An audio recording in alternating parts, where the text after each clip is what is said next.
এ বিষয়ে আরো জানাতে হবিগঞ্জ থেকে সরাসরি যোগ দিচ্ছেন নিরঞ্জন গোস্বামী।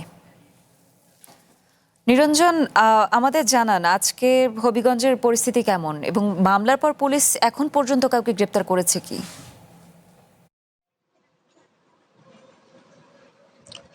মিতু, আপনি যেমনটি বলছিলেন, গতকাল কিন্তু দিনভর উত্তেজনার পুলিশি বাধার মুখে কিন্তু রাতে এনসিপি নেতৃবৃন্দ হবিগঞ্জে কোনো ধরনের সমাবেশ না করে কিন্তু তাদেরকে ফিরতে হয়েছে।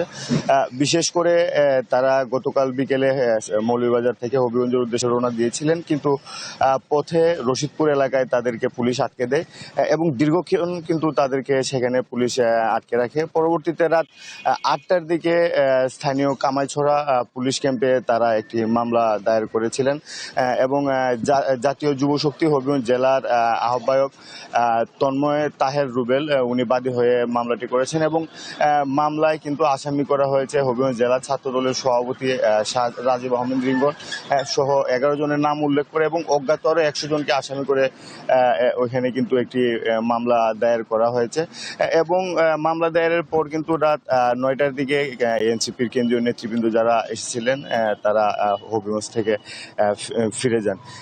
এদিকে আমি যেটি জানিয়ে রাখতে চাই, গতকাল কিন্তু জেলা প্রশাসন থেকে 144 ধারা জারি করা হয়েছিল।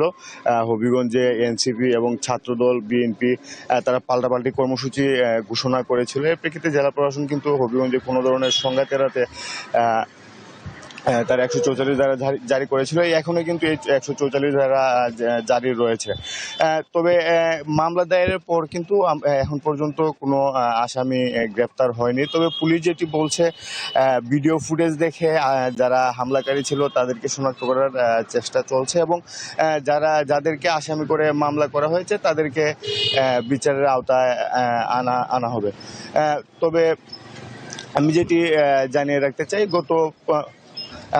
গত পরশুদিন কিন্তু হবিগঞ্জের আজমিরগঞ্জে জাতীয় নাগরিক পার্টির একটি জনসভা ছিল। সেই জনসভায় কিন্তু কেন্দ্রীয় যে নেতা নাসিরউদ্দিন পাটোয়ারি তিনি বিএনপি এবং প্রধানমন্ত্রীকে নিয়ে কিন্তু কটূক্তি এবং অশালীন মন্তব্য করেছিলেন।